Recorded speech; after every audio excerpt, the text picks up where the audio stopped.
very good morning to Professor Dr. Dipendra Kumar Jha, Honorable Vice Chancellor at Adams University, Professor Ujjwal Kumar Choudhury, Pro Vice Chancellor at Adams University, respected Dr. Shauli Mukherjee, Convener of the Faculty Development Program and Director of School of Education, Dean Student Affairs, Adams University, and to all the dignitaries present here. I, Sanjoy Dotto, Assistant Professor of School of Education, would like to welcome you all on behalf of School of Education, Adams University, in the week-long faculty development program organized by School of Education, Adams University, in collaboration with Institutions Innovation Council. Before commencement of this session, let me give you a brief introduction about Adams University. Adams University is the best private university in East India, located on Barakpur Barasat Road in Barasat, West Bengal, India. Adams University is ranked 1 in Kolkata among all private universities. It is comprised of 9 different schools of study as well as a Center for Professional Studies, which prepares students for various competitive examinations and skill development.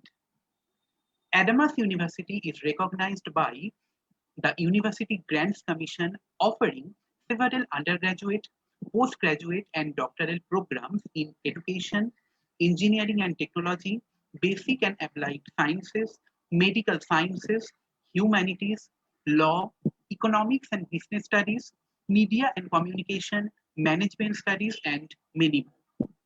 As one of intellectual hubs of Adams University, the School of Education always comes up with futuristic professional and academic programs for diversified and multicultural students from different strata of the society through world-class infrastructure.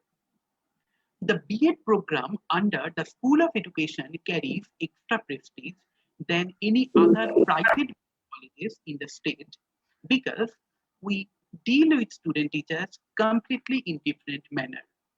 Currently, under the umbrella of School of Education, 4 programs are running, namely B.Ed, BA Honours in Education, MA or MSc in Education, and PhD in Education.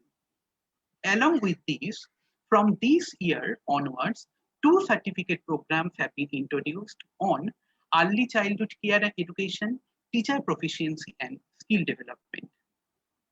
The theme of this week-long faculty development program is named as Innovative Pedagogical Approach in Interdisciplinary Teaching and Learning Process.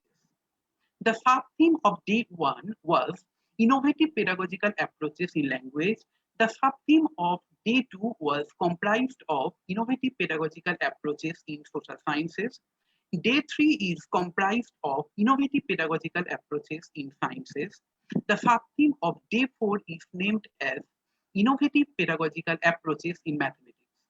On day 5, there will be a panel discussion on interdisciplinary teaching learning approach in higher education, succeeded by a valedictory post-lunch session on changing role of the educators in the new normal. At the very first of this session, I would like to express my gratitude to the convener of this FDP, Director of School of Education and Dean Student Affairs, Dr. Shauli Mukherjee, for her constant motivation, support, and guidance, and all the faculty members who are actively engaged in organizing the program. We would now like to start up the faculty development program day 3 on the sub-theme Innovative Pedagogical Approaches in Sciences. Pedagogy, the most burning concept of education, is comprised of the arts and science of teaching. As teachers are the developer of backbone of the nation, they should have a clear and complete idea of pedagogical approaches. With the passage of time, education as well as the ways of imparting education has undergone various changes. At every time has emerged as a better one. Standing in the age of technology-dominated society, the ever-changing notion of education under its arena has encompassed various technology-assisted pedagogical approaches, suitable for the present situation. In the arena of science teaching, many new and innovative concepts have already developed, and some are on the verge of development as well. To talk us through the various innovative ways of pedagogy of sciences, we have amongst us at the first session of today Dr. Shubir Nag, Principal, Sottopriyo Rai College of Education. On behalf of School of Education, Adamas University, I heartily welcome our eminent speaker, Dr. Shubir Nag. Let me first introduce Dr. Nag, who is an eminent teacher educator of the present time. He is the principal of a government-aided premier postgraduate teacher education institution, that is Sottopriyo Rai College of Education. He is holding various administrative positions in two famous autonomous colleges and 5 universities. He was the member of various government level curriculum committee. He is associated with advisory bodies and invitee expert in State Council of Higher Education. He has received some prestigious awards with various national and international recognitions, including Fellow Chartered Educator CCLP UNESCO. He acts as a resource person and chairperson of various national and international conferences, both in India and abroad. He had a brilliant academic background too. He is the presidency graduate and postgraduated from Rajabaja Science College and secured university ranks and had a project work experience in ergonomics in IIT Powai, Bombay. He is a PG diploma holder in psychological counseling and university gold medalist from Jadavpur University in education. He obtained B.Ed from St. Xavier's College, Kolkata, and PhD in social psychology of science education from Calcutta University. Dr. Nag served government colleges under West Bengal Education Service as assistant professor. He was a reader in St. Xavier's College, Kolkata. He is a visiting faculty in postgraduate psychology department of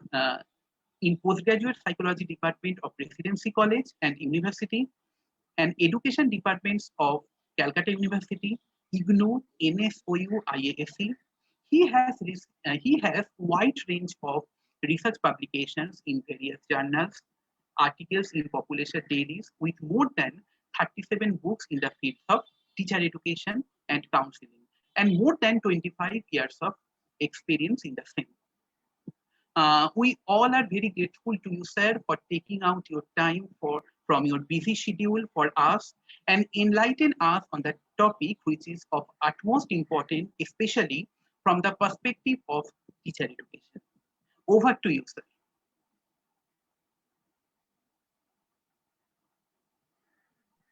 Thank you, Sanjoy. Thank you very much for your kind introduction. Now, today, the morning, very good morning to all the participants, and excellent morning we are having now. Excellent weather. We are waiting for our friend Yash to come. Cool breeze is passing, and such a romantic weather. I cannot really resist my temptation to start my lecture with a love story. I hope you will all enjoy in this climate. Very romantic mood. So let us start with a love story. There was a king, and he had only one daughter who accidentally fall in love with one very humble peasant boy of a village. So now you can assume that what may happen when the king came to know about that. He summoned that boy in the court and asked that whether you are willing to marry my daughter. The boy was very brave and said yes. Then the king ordered that boy to Sir, I am look up. interrupting you, sir. Sir, your voice is low, sir. So can you make it Yes, quite thank you. loud? I don't know whether it's something wrong with the microphone. Okay, Okay. can you hear me now? Yes, Check. sir. You are audible to us, but in slow voice. Okay, maybe. But from Okay, sir, my you got side, it. it's okay. Okay, let's see whether that volume can be raised from your side. Okay. So now what happened? That king summoned that peasant boy, the poor peasant boy in the court, and asked whether you are ready to marry my daughter. He said yes. So then he said that, okay, so in that case, you will be the future king. So I want to check how brave you are. So there will be a small test. I'll be offering you two sheets of papers, and in one sheet it will be written death, and in another sheet it will be written princess. Are you ready to participate in this? Or if you want, you can leave. I don't want to cause any harm to you. Now you can understand that what may happen in case of a king. And the boy was brave enough and accepted the challenge and got ready to prepare that, pick up that sheet. Now what happened? The boy was so intelligent, he could somehow assume that maybe both the sheets will be written death. Now something happened. This much I can tell you, this clue. Now I'm not going to tell you exactly what happened. Now you are to think what may happen in the middle. I am telling the end of the story. That evening, the king happily got his only daughter married to that humble peasant boy. Happily, not this word, happily. So now it is your turn to guess what could have happened in between. So that king became so happy about that humble peasant boy, where he prepared both the sheets written death, and he was ready to make that boy die without the knowledge of his daughter. So guess, and any one of you, this is one-to-one situation. I know that this is online, so but still, just in order to bring some flavor of offline teaching in this, can anyone unmute yourself and guess what would have happened in between? What that boy did exactly? I will Good explain morning. later. Good morning, sir. Yes, yes. Akash, Sir, Leena. Yes, yes, sir. Sir, may I? yes, sure. Thank you, sir. Sir, but I just want to have a guess that the boy had picked up one sheet and Yes, he requested the king that, my lord, you pick up the another sheet and you open it. So the king did so and opened it, and of course, as both the sheets were written death, the king also saw that the sheet of in his hand was written death. So the peasant boy said that if my lord, your sheet is written as death, so of course my sheet will be written as princess. So I am eligible now to marry the princess. excellent guess, Akash, Leena. But can you really dictate the king to do whatever you want? After all, he's a king. Said this is He, he, just a he, story that I have uh, listened from my but grandmom. but king actually knew what he has done and what is his main intention. His main Yes, sir. intention is to kill that boy. Anyone response from anybody else? Thank you, Thank you, Akashina. Thank sir. you.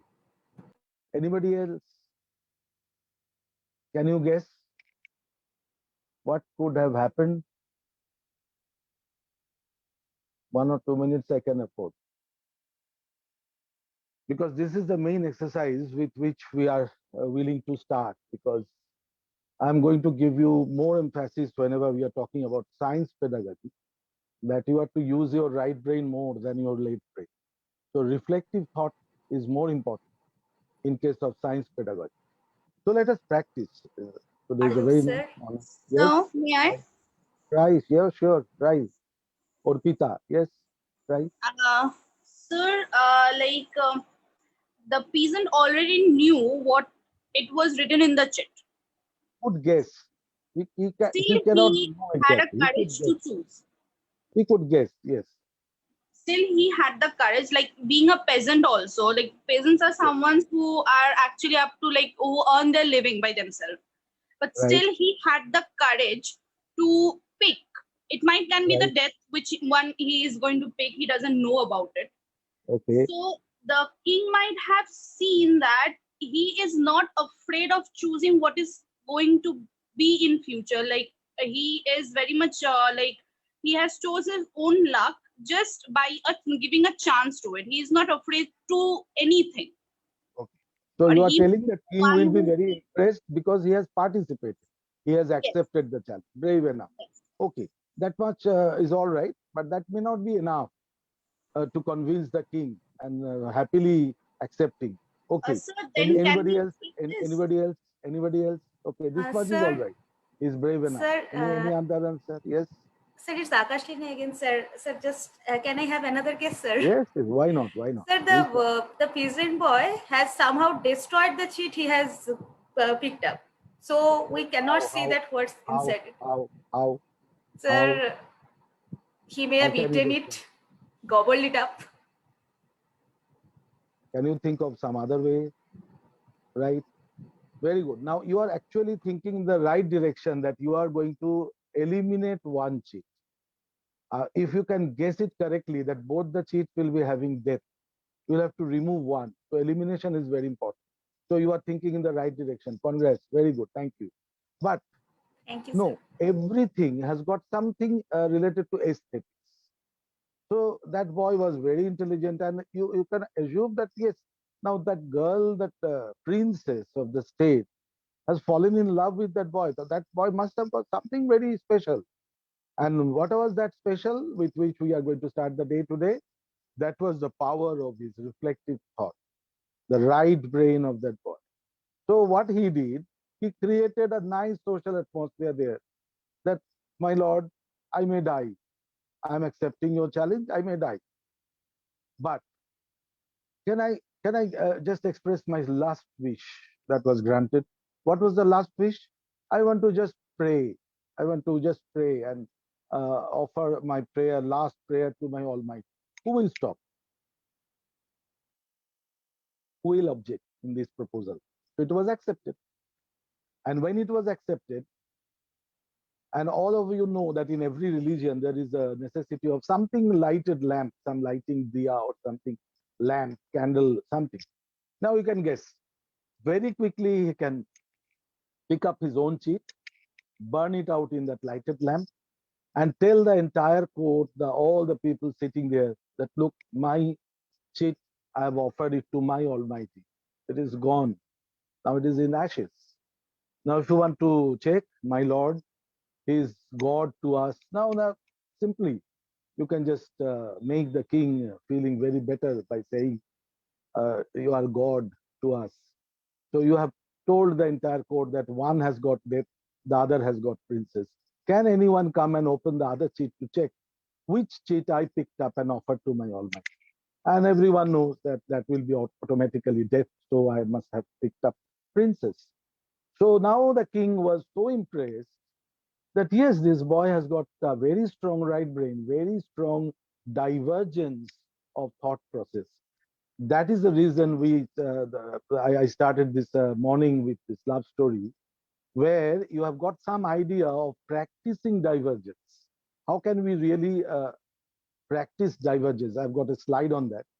You can see that divergence is very important. In a which divergent way you can think, and we need that right brain to make ourselves able to think divergently. Unless we can think divergently, we can't come to any conclusion. And so divergent thinking should be followed by convergent thinking, and then only we can come to any conclusion.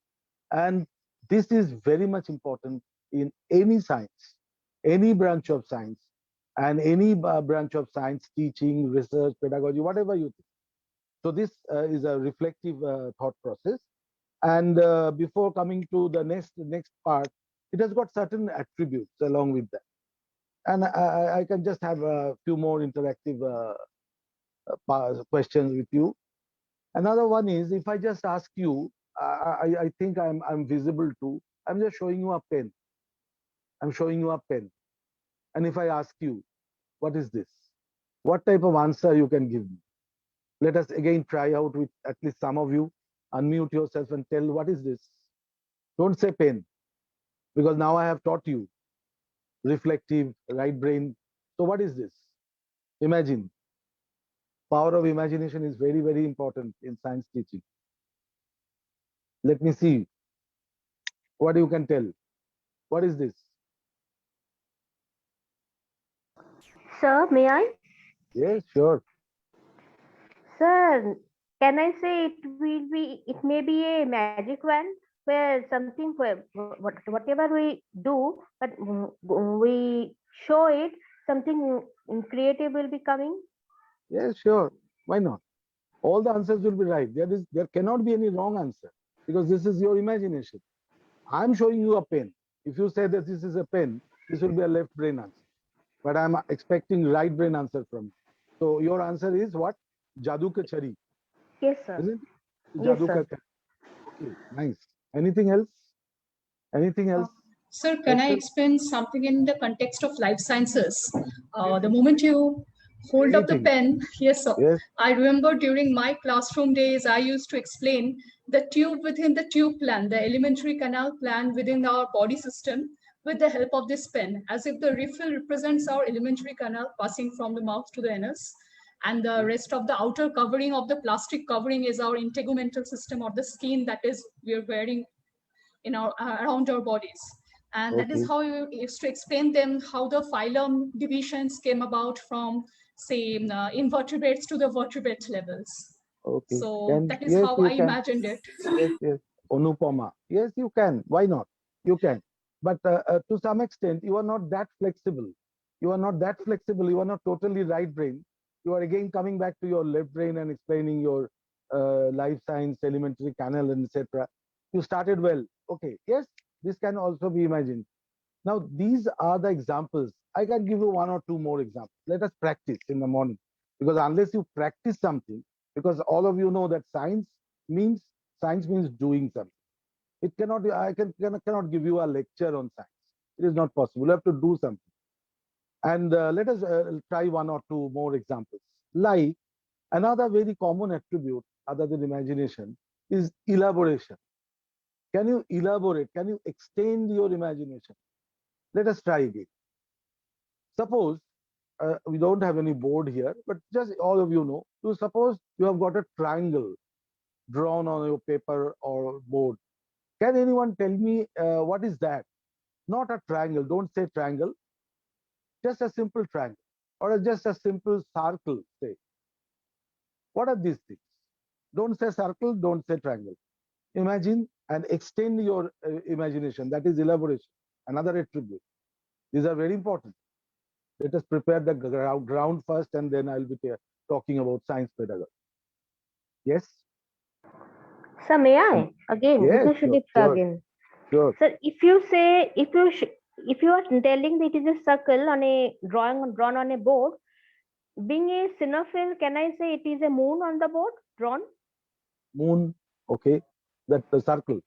What about the Yes. triangle? It we may can I say it is a joker's cap or a Sure, clown's why not? cap?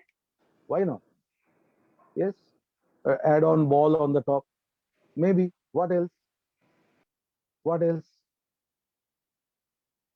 One or two more answers. Sir, may I? Yes, sure. Sir, the triangle for me is symbolizes hill, and the circle for me symbolizes the lake in front of the hill. Okay. Okay. Okay. What else? What else? So may I try? Yes, sure. Yeah, the Right. circle for me symbolizes continuity, and the triangle relationships. Okay. You are also very rigid because whenever you are coming away from your right brain and entering again to a logical brain, why don't you think about samosa? Still not that far, that still breakfast time. So why can't you think about samosa? Why can't you think about the bindi on mother's forehead? So there are a lot of answers. There cannot be anything wrong. Every answer will be correct. Thank you. Thank you for the ice-breaking session. I hope you have understood why I started the session with this. Because in order to understand life science or physical science, any science in the world, you must first learn how to extend your imagination, how to elaborate whatever you can think. And that is most important in science pedagogy. So now, hopefully you have understood that exactly our ice-breaking session, I wanted to give you some practical examples, some practical experiences, that this is very important. Another very important thing here is something related to fluency. Fluency and something in our term in science, it is known as reaction time. How quickly you can react. Our reaction time is very important. And I can tell you a very famous anecdote. Maybe all of you know this anecdote, but I can repeat it here just in order to explain that fluency and less reaction time. Very intelligent people, they react very quickly.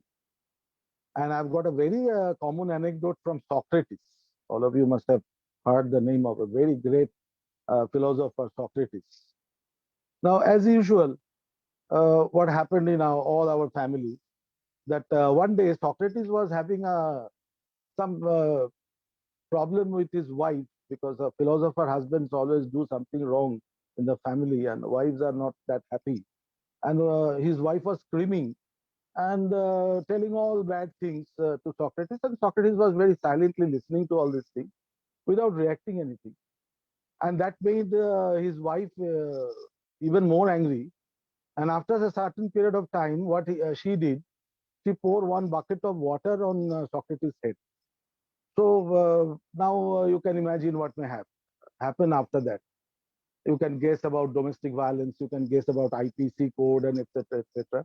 But what exactly Socrates did, do you know, any one of you? Can you tell me that famous quotation? Any one of you do know the answer given by Socrates after this incident? Within a very small fraction of second. That proves reaction time was so low for him. If you can't, I will tell you. Socrates said smilingly smiling back to his wife, after thunder comes the rain. The very famous anecdote. Now see how quickly you can react and in which manner this proves again the power of our right brain. Because that is the most important thing. With our left brain, we can live our normal life, but with our right brain, we can enjoy our life. Unless you enjoy your life, unless you have got that joy in learning, you can't really practice science. Because science is actually something related to practicing, doing something, using our right brain, and joy of learning should be always part of that. Now, here is another attribute related to this type of reflective thought or reflective thought process. As I already told you, that a combination of divergence and convergence is very important. You must have seen the slide I've prepared. And that should be followed by the next slide, which has got reflective thought is actually leads to critical thinking. And then critical thinking leads to innovation or creativity. So if you really want to achieve that innovation or any creative work in your own teaching or your research or in your life as well, you must be first following all these attributes. You must know, you must learn, and especially from the childhood, you must be practicing all this. Now, another attribute what I'm talking about is critical thinking. It's very important. How critically you can think about any aspect of life. Now here I can give you one a story, a very common story. All of you know that a story of that shepherd and that wolf. All of you know that the shepherd was very naughty, and every morning when he used to go to the forest, he used to scream, "There's a wolf, wolf, wolf!" and all the people, they used to rush, and everyone saw that the shepherd was laughing. Nothing was there. And one day, what happened? The wolf really came, and the shepherd was similarly screaming, and everyone ignored it, because everyone knew that he used to scream like that every day, and everyone actually ignored him. And ultimately, what happened? You know, the real wolf came, and shepherd was killed. So this was a very common story, everyone knows. But what happened in a small class, in a primary class, one small kid raised his hand and asked a very critical question to the miss. Miss, don't you think that the moral of the story is wrong? What was the moral of the story? Always tell the truth, never tell lies. Don't you think that when that boy told lies, everyone was ready to help him? But he said truth only once in his lifetime. जिंदगी में एक बार सच बोला, कोई नहीं आया, ma'am ये कैसे हो सकता, ये मॉरल ये स्टोरी का साथ कैसे जा सकता? So this is actually the critical thinking. If a small boy of a primary class can think that this story is all right, but this story should not have this moral. The moral should be just reverse. Always tell the lies, everyone will be with you. Whenever you tell something true, nobody will be by your side. So that was a very critical thought on part of your primary class student. Okay, so now let us gradually come to our main point, that we are talking about innovative science pedagogy. Sir, And can in order to I have share the slides, sir? Yes, why not? Which slide you have shown? Sir, actually, you have shared the slide with me, so let Uh-huh. Have you shown the divergence convergence slide first, where it is explained that a lot of divergent thought comes first when you start thinking? sir, is This this is the- visible? Yeah, yes, visible, very much visible. This is the title slide. This is our topic. This is something related to my love story, that you can think about alternative answers, the divergent, various diverge. You can just diverge while you are thinking something, reflecting. And then finally, before you come to any conclusion, any decision, any problem solving, then again you must converge. So start with alternative answers and gradually you converge and come to a solution. Thank you, Sanjoy. Next slide, please, Okay. where it is shown that reflective thought, which leads to critical thinking, and then that leads to innovation or creativity. So whenever we are talking about anything innovative, we must pass through these stages. And these are the stages which is actually the functional aspect of our right brain, whenever we are talking about the right brain. And the reflective thought, I've already explained. Critical thinking, I've given you a few examples. And then we are coming to the point of creativity or innovation now.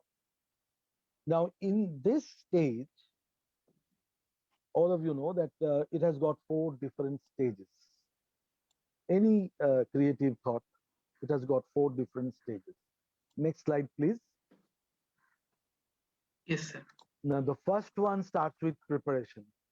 All of you know that every innovative thought, every creative thought starts with preparation. Unless you prepare well, unless you organize all the facts and information well. Suppose I'm going to do something in science, I must first think about the possible equipments, what I may need. I may first arrange all the equipments. So unless I prepare my laboratory well, with all the equipments arranged properly, and my notes with all my thought processes, everything, I cannot really proceed. So that is the preparation stage. If you prepare well, if you organize everything well, the next stage will come. What is that stage? That is incubation. The most important stage. All of you know the word meaning of incubation. So two pictures are used here. Now, if you can think of an egg, if you allow the egg to incubate properly, that is intrinsic. If that intrinsic factor comes into play, then what happens? The chick comes out of the egg after a proper biological hatching. But what happens if it is extrinsically controlled, that egg, it is broken and any possibility of life is lost. I hope now the pictures are very clear to you. Now, incubation means, in case of any creative thought, in case of any innovative thought, you must be given the person from whom you are expecting your innovative ideas and etc. In this type of case, it may be your students. You must be allowing them some time to reflect upon. Now, this is very important. This reflective thought is very important. You cannot force it from outside. You cannot force it from outside. Now, if it is extrinsic force applied on the egg, you can see the result in the picture. But if you allow them to get the time for incubation, it will be hatched in a proper manner, and the chick, living chick, will come out of the egg. And that is the thing. And all of you know that the best innovative work, the best creations, the best inventions, best discoveries, all are results of relaxation. Relaxation means mental relaxation.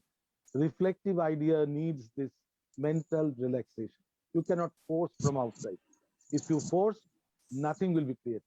No innovative action can be done with external force. So this is thing. Wordsworth used to get excellent ideas when he was digging in his garden. Rabindranath used to write all these poem when he was in the midst of nature. And now if you are forcing, imagine that you are forcing Rabindranath, like a publisher or some editor of a book, that write an article and submit within a deadline, within 24 hours tomorrow morning, Rabindranath, you submit one poem. Think of the Bachara Rabindranath, what may happen to you. So this is the difference between the intrinsic and the extrinsic force. So never fix any deadline for any incubation. So it has got its own time.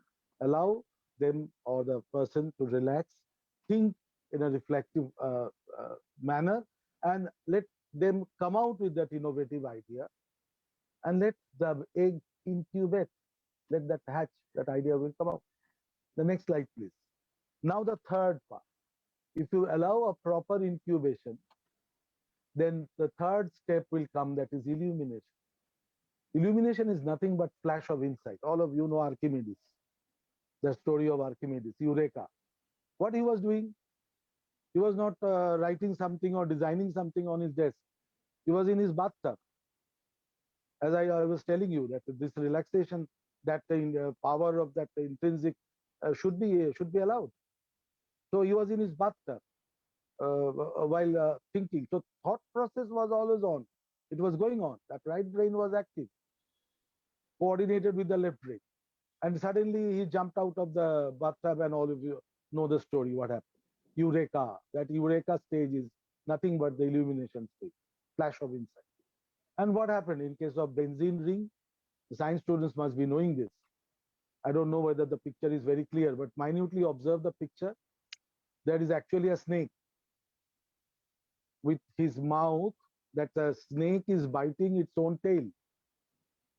That was a famous anecdote of Kekulé, a famous chemist, who for the first time, this benzene ring idea was given by Kekulé, because he was fighting with that chain form of organic. Those who know this subject, they know it very well. And what happened? Kekulé was very much disturbed. He couldn't solve the bonding of the carbon and hydrogen in case of a chain reaction. And he was always disturbed that in case of benzene, C6H6, that chain cannot be formed. And he was very much disturbed. So he was passing through that preparation stage, then incubation stage, and ultimately got frustrated and went to sleep. He was sleeping. Now, this is another evidence that when we are sleeping, our brain is still on. Our brain is still on and it's working. Unconscious, never sleeps. And from that unconscious level, Kekulé saw a dream. The dream came in his mind. So that dream solved that problem of benzene ring. And what was the dream? This is the dream, what is shown in the slide. That a snake is biting its own tail with its own mouth. And suddenly Kekulé came out of his sleep, and suddenly the same Eureka stage. This is illumination, flash of insight. Solved. Suddenly rushed to his desk, working desk, and could easily draw this benzene ring, which is shown inside C6H6. So when it came in sleep. When Archimedes could solve his problem, when he was in bathtub. So keep your right brain on. It is automatically on when you are thinking, but you will have to wait for that flash of illumination. When it came, they can solve any problem, whatever be the problem. Okay, the next slide, please. Finally, a very sad story. This is a very sad story. When we were very young, we were in presidency, we used to write poems, we used to write small stories, and we had one magazine in our college magazine. And now all of you know that our Chief Secretary Alaponda was our senior in economics department, and his younger brother Anjon was our junior, 2 years junior in Bengali department. So we had one debate club, we had one our magazine, and we used to write something and try to get it published in the Presidency College magazine. That was a prestigious achievement at that time for us. And we had one editor, Polasda was our editor from language department, and he used to always reject whatever we used to give to him for publication. Nah, no, it's not that, up to that mark, try again. So that is actually this very cruel and very critical stage, which is called verification. Whatever innovative idea you have got, whatever creative thought you may have got, that should be accepted by the society. Your community should accept it as something very creative thought. And there is a very polite expression when we are rejecting as an editor. We sometimes tell that, well, your work is nice, but it is nothing more than illuminated thought. So that is not worth publishing. Sorry. So that is the stage of verification what you should pass through. And in the slide, you can see the test tube baby and the name Dr. Subhash Mukherjee, one of our neighbor in Southern Avenue here. A very unfortunate story. I know, I hope all of you know the story. He did an excellent job. He should have got another Nobel on our behalf of our country. But we lost him. He had to commit suicide. Why? Because he couldn't pass through this stage of verification. Maybe some documentation was not accepted by the medical fraternity of that time. And ultimately they humiliated, they insulted Dr. Subhash Mukherjee without knowing any use of liquid nitrogen, how the sperms could be preserved. They couldn't accept it. Unfortunately, within a few months in London, Louis Brown was born, following the similar technique under Robert Steptoe and Edward. And so they got Nobel. Our Subhash Mukherjee couldn't. So that is the unfortunate. And you must be all knowing that Durga Agarwal, the good name is Kanupriya. Kanupriya Agarwal, the first test tube baby in India, was actually Dr. Subhash Mukherjee's experimental child. And we never accepted him. And ultimately, out of frustration, he committed suicide. So this is the unfortunate story of verification. Very, very cruel, very, very difficult stage when you are actually expecting something what you have created to be accepted by the community or the society. So now you have got enough examples that how our right brain should be activated, how our right brain should be controlled whenever we are talking about anything new. And all of you know, because you are doing your course, teachers training course in a very famous and esteemed university, you must have already learned from your faculty members that there are predominantly three learning or teaching styles. One is auditory, if you learn something by hearing. One is visual, if you learn something by the seeing.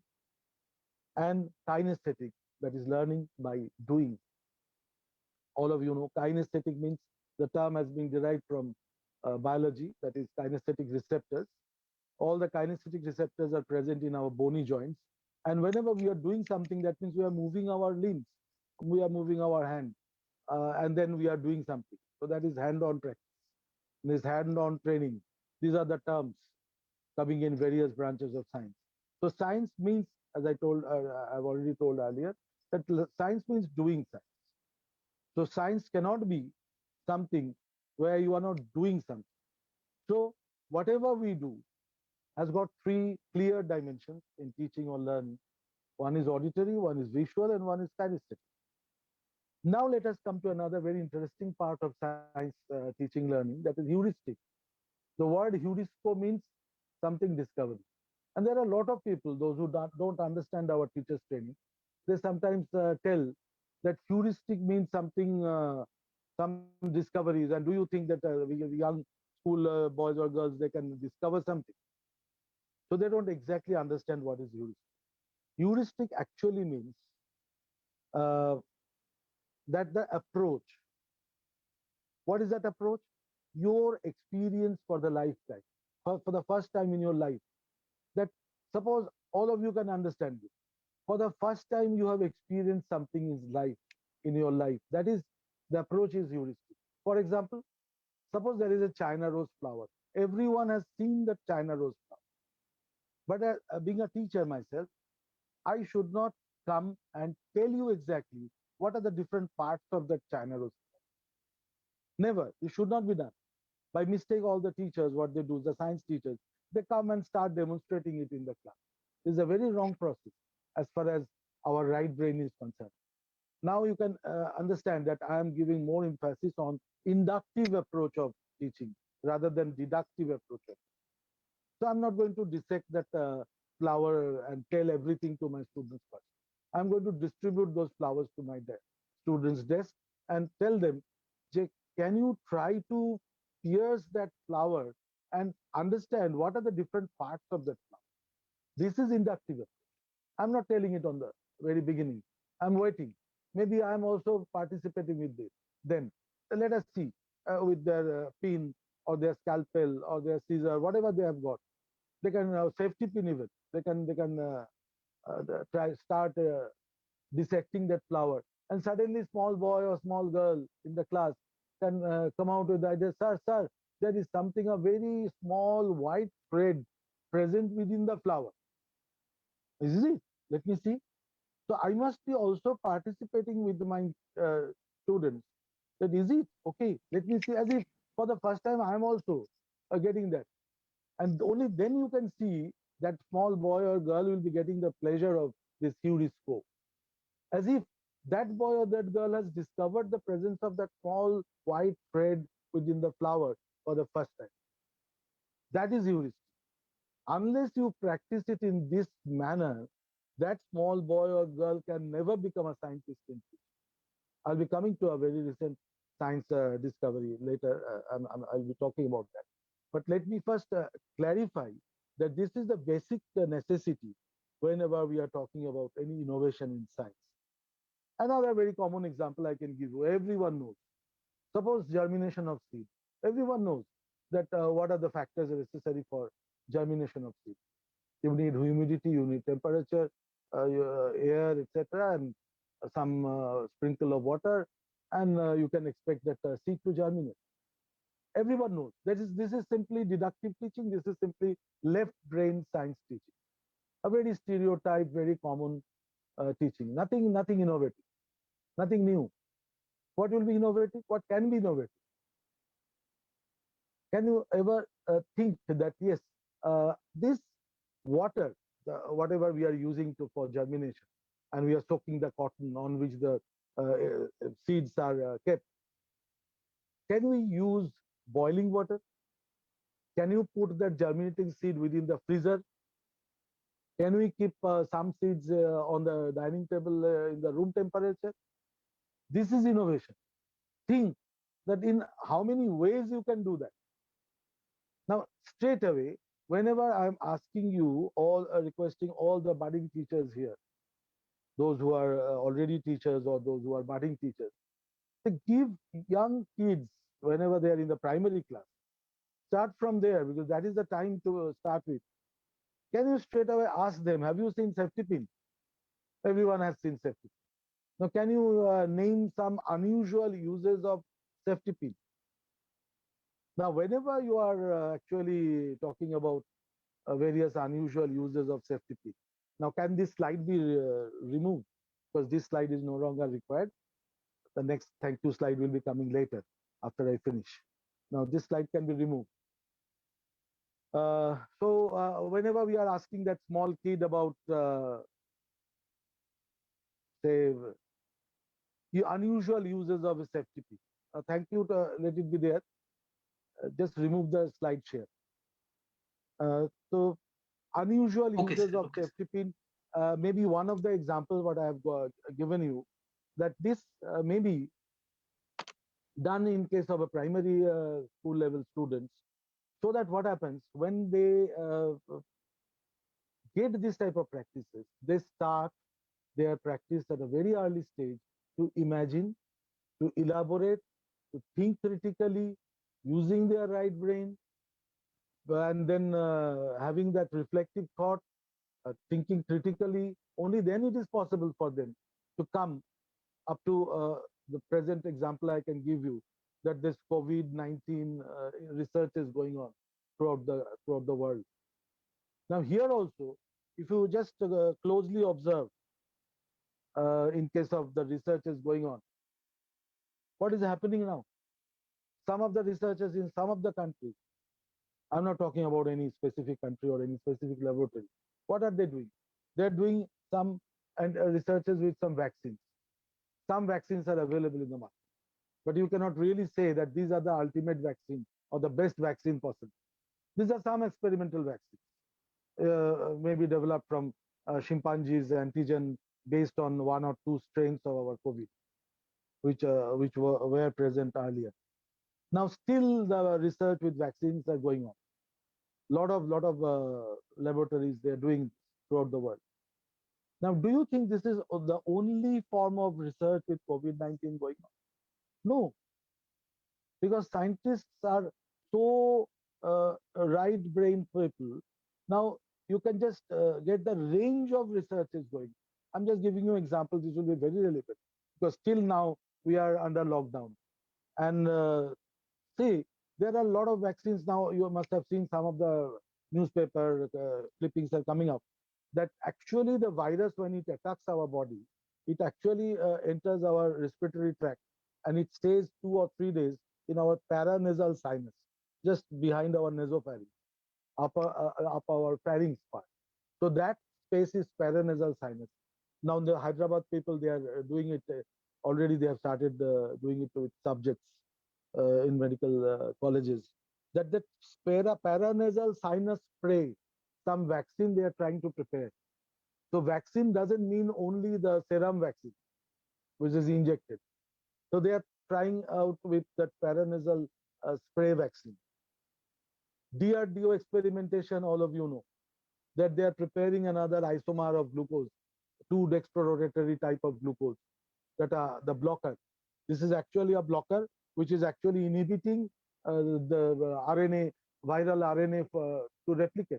They're not getting the energy out of that blocker because that is actually the pseudo glucose. It is not a glucose, but it is blocking the replication site, not allowing the RNA to get the energy out of it. So see, the range of research is going with COVID-19. Another people, they are trying to do some special broad spectrum antibiotic in some countries with the third mutant variety of our COVID-19, for which we are locked down now. So exactly in so many ways, different types of researches are going on.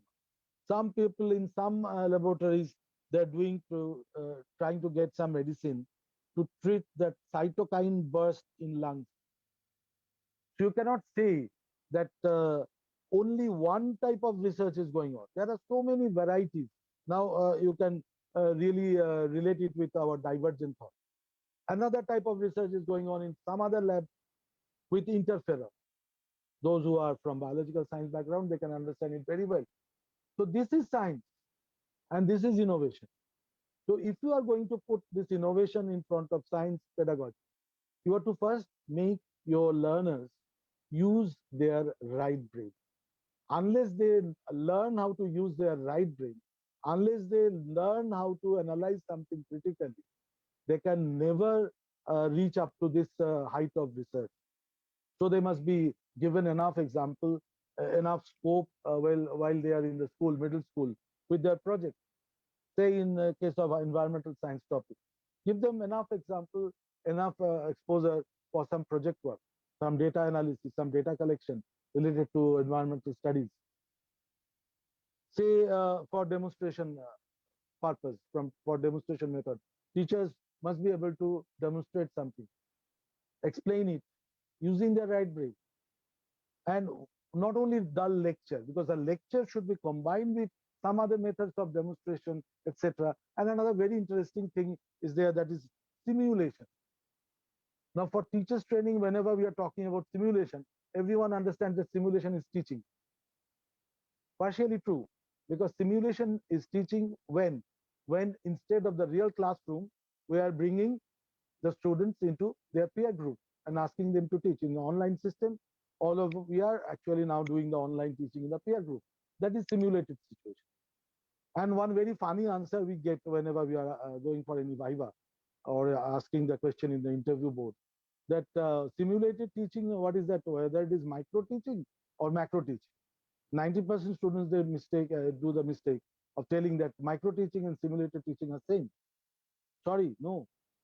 Micro means what? It's a small teaching, mini teaching, where one specific skill of teaching is used. But when you are combining a few skill of teaching together in a peer group situation, that teaching may extend for 30 minutes or 40 minutes even. So that is not micro teaching. You are using only one skill, that is micro teaching.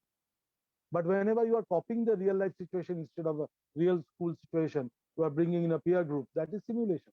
Now, in our science teaching as well, we can create this type of simulated environment in the classroom itself. I'm not explaining because that much of time is not present, but I can show you one book. This is the book written by me once upon a time on life science pedagogy. And this book has got enough idea of all these innovative experimentations, simulated games, etc. I can only give you one small example. Everyone knows Ludo. Everyone plays Ludo. Everyone knows. Now, can we prepare a Ludo with environmental issues shown there? There are two types of character in a Ludo, say snake and a ladder. So if you are using plastic, that should be written when that snake head is present. If you are not using plastic, if we are stopping, say, smoking, if we are using something environment friendly, that should be written where the ladder starts. So we are not telling them anything. The small kids, they are playing Ludo. This is a simulated game. So many different types of this type of game, which represents a tropical rainforest, which represents that, say, our food web. So many simulated games can be designed. A lot of ideas are given in that book. Later you can consult this book and see so many different types of simulated examples are given. That instead of the real life situation, you can copy it. Instead of herbarium sheet preparation, you can use sweat paper cuttings, preparing those different types of leaf lamina. So innovation is everywhere whenever it is science, practicing science. So these are enough examples within a very limited time. I could give you this type of examples which you can apply in your own pedagogy, in your own classroom situation, and you can try to develop many more, because these are only few examples. Everything can be thought from the point of view of critical analysis. So that will be something innovative. Thank you very much. Thanks to the organizers for giving me this opportunity to share this platform with all my beloved friends, ex-students, for a very long period of time. Thanks to Adamas Authority for allowing me to share this platform with you. And thanks to all the participants for your patient hearing. Thank you very much. Over to Sanjoy for the interactive or the question answer session. Thank you. Thank you so much, sir, for your valuable speech. Really, we have accumulated many new innovative ideas through your illustrations. So now we are supposed to start the Q&A session. So participants are requested, if you have any questions, then you can put in the chat box. So I'll be picking up. Yes, I've got one question already in the chat box. The name of the book is Teaching of Life Science, and my name is Dr. Shubir Nath. This is actually the book what I showed where all the ideas are there. So you can get this book free on library. And this is Teaching of Life Science by Dr. Shubir Nath. And this book has got enough examples of simulated teaching and innovative experiments in life science, so that you can consult this book later. Thank you. Sir, Any there is other a question? question from Shushobhan Konar that what is the basic gap between reflective thinking and critical thinking? Critical thinking comes only after your reflection. Reflection is your inner process of mind. Unless you learn how to reflect, your critical thinking will never come. So critical thinking is the extrinsic manifestation of your reflection, which is happening within your mind. That is the intrinsic. One is intrinsic, the other one is extrinsic. So critical thinking is the result of your reflective power. Reflective power allows you to think critically. Thank you for the question. Next question, please.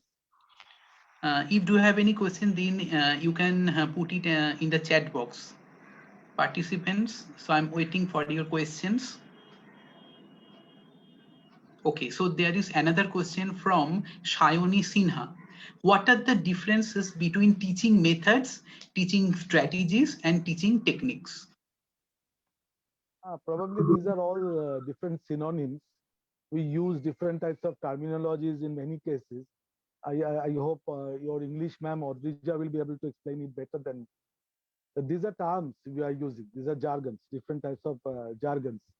But strategies and methods, very much similar, very much similar. And whenever we are using this name of method, we have got certain specific method printed in your syllabus. We are following those names: lecture method, demonstration method, etc. But in our modern learning design, we are treating strategies that add some more elements with only method. But exactly there is not that big gap between these terminologies. These are different terminologies arranged, used in different terms, different times. Yes. Anything else? Um, Acha. There is another question from Dr. Shamosri Shur. Is there any difference between critical question and thought-provoking question? Another question. Very good, Shamosri. After a long time, I'm hearing you.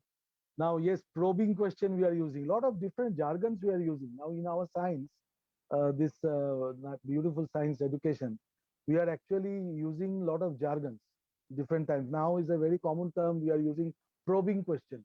Probing means exactly that, yes, something is probing means inserting something in your mind. So you are probing. That question is a thought-provoking question. Almost a very similar thing. If there is any question which ultimately allows you to think, as I shown in the beginning, a pen, and asking you, don't say pen, think something else. That means it is actually a type of probing I'm doing. I'm asking you to think about something new. That is thought provoking. But thought provoking thing ultimately triggers any critical thing. Anything critical you are thinking, any small, as I told you earlier, that yes, the small boy was asking that moral of the story. That we know, all of us, we have studied this several times, but we never this question came in our mind. That is critical. Yes. Next question, please. Yes, there is a question from Akash Lina. In today's situation, we are using online classes mostly, but teaching science is getting harder in online mode, as we cannot use laboratory, heuristic method, etc. So what will be the optimum solution according to you?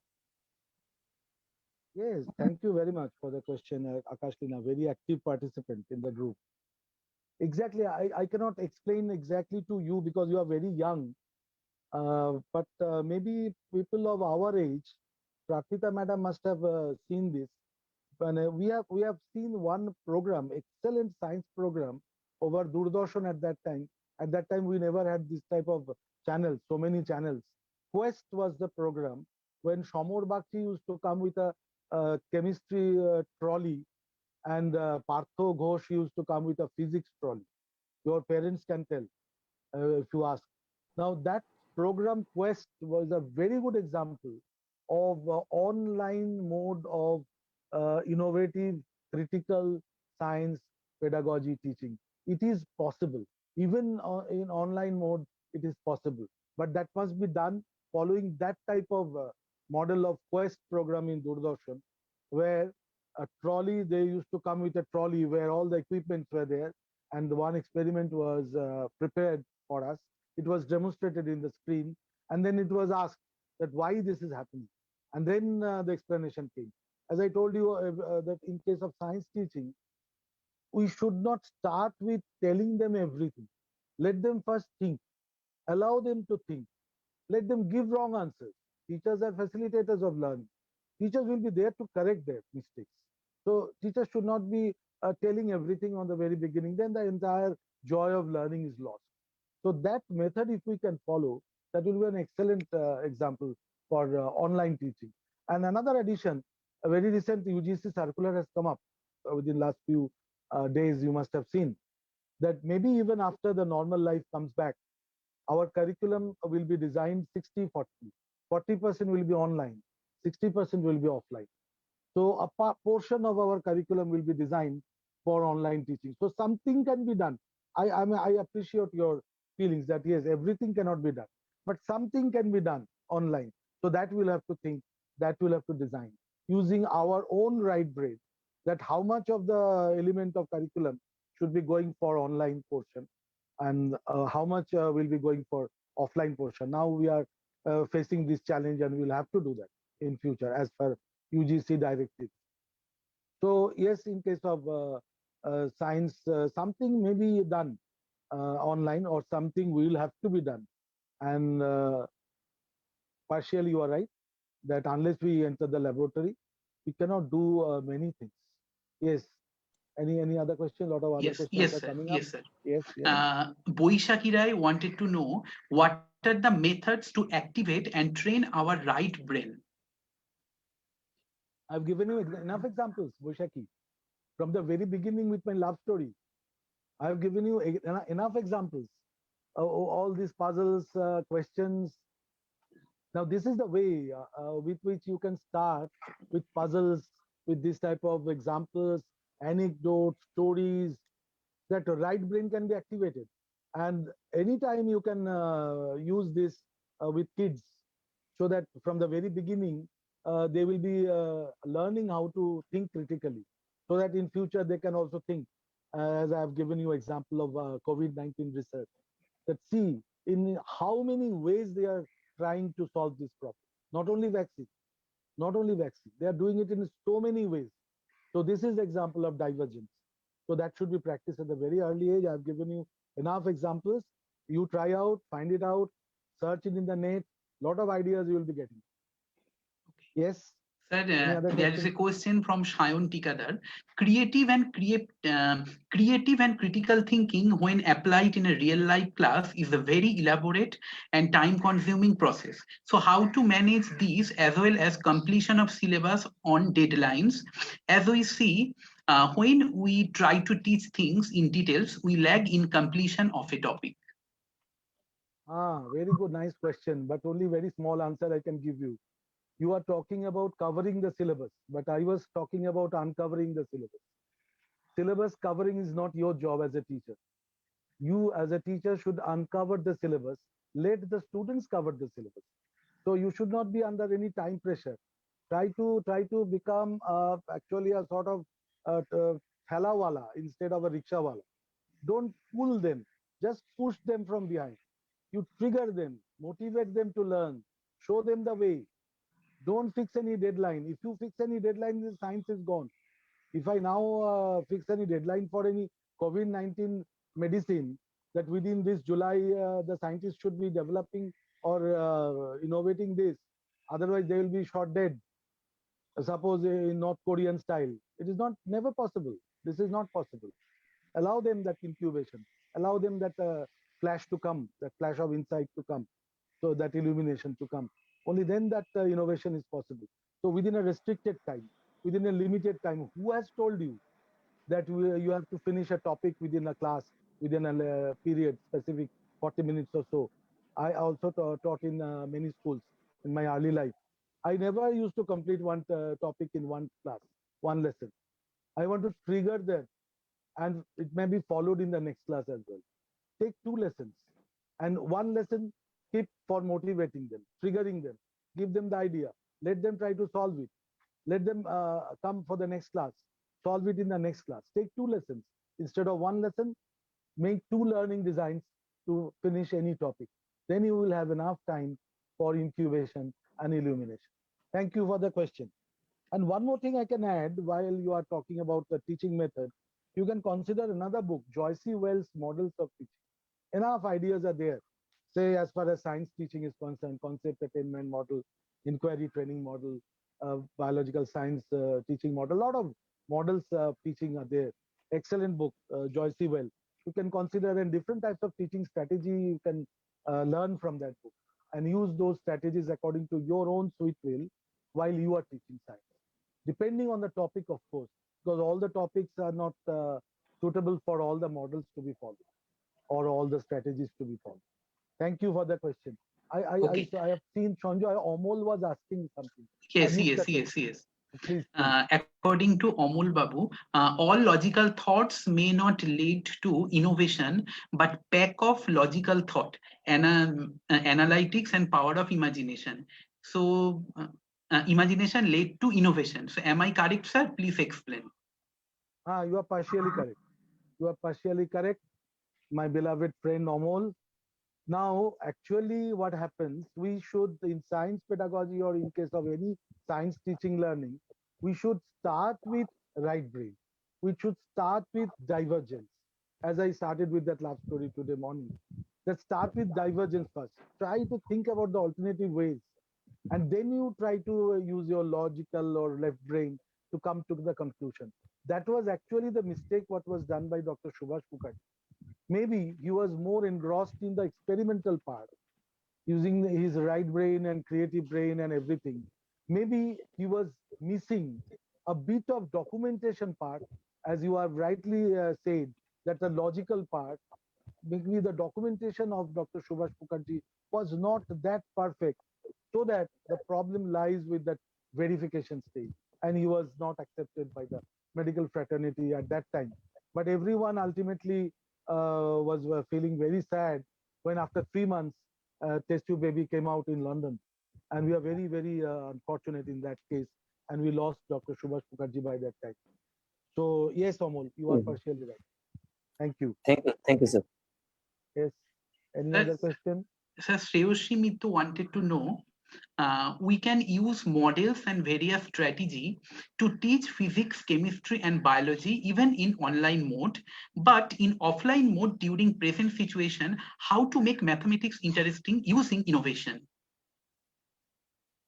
I was the weakest student in mathematics when I was in school, and that is the reason I studied biology. You can understand, and that is the reason why a lot of mathematics association or society, they invited me to give lecture there, just to tell mathematics teachers why I couldn't learn maths. That was the reason, and my answer was very simple. There is nothing. There was at that time. You won't understand. At that time, we were all given zero unless we could get the correct answer of math. Even after doing, say, 10 correct steps, if one step went wrong, we used to get zero. So I used to tell in every society or in every conference of mathematicians that I am the best person who can tell you why I couldn't learn maths. Because whatever steps I'm doing, whenever I'm coming to the last step, something used to happen, some magic. I could never get any correct answer in any maths, and always I used to get zero. And this is probably one of the cruelest subject in the world, where unless you get the correct answer in the last step, you will be given Rashogolla. And that is a very painful experience for me and other non-mathematicians as well. But actually, right now, the situation has changed. Now you are getting marks for steps as well. But in our times, we never used to get any marks for any step correcting any steps unless we get the correct answer. So that was the main reason with mathematics. So probably I'm not the right person to answer this. Your maths sir or ma'ams will be explaining it better than me. Thank you for the question. But for science subjects, you are right. It can be done. It can be done partially in the laboratory, partially in the online mode. We are going to design it very soon, and we will have to do that. even in your normal situation, and partially in offline mode in the class. Thank you for the question. Yes, next question. Okay, If there is so, any. so this is the last questions from Shinor Shingupto. Sir, can you please suggest some brain gym that can activate both hemispheres of brain? Excellent. Yes, brain gym. Lot of ideas are there in the net. You can go. I can just tell you about certain terminologies coming out. Very popular terminologies for modern day learners. They are sometimes talking about brain gym. They are certain sometimes talking about concept mapping, brain mapping. Just now, take help of Google Babu. Google Maharaj is there to tell you everything. So just go to Google Maharaj, ask him about brain gym. You'll be getting a lot of ideas there. Excellent. Thank you for asking this question, because this term has come to the discussion. Yes, there are a lot of ideas, and whatever idea I have already discussed you can add more ideas with that, and start at a very young age to think critically. Okay, but don't always try to think critically in your own family life, especially with your spouse. Otherwise you will face that Socrates case of situation. You have heard, must have heard that anecdote, what I told you earlier.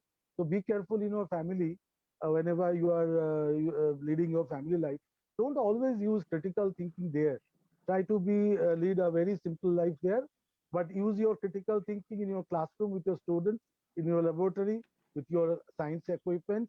All the best for your future success in your life as teachers, as scientists. Thank you very much. Thank you, Shonjoy, for conducting the session so nicely. Thank you very much. Okay. So now we have reached at the very end of the first half of the program. Our next session will resume at 2 p.m. You are all requested to log in with the same login ID 5 minutes prior to the session. Hope for your presence and assistance. Thank you, and thank you so much, Dr. Shubin Nag. So much. So now we are supposed to end the session. Thank you.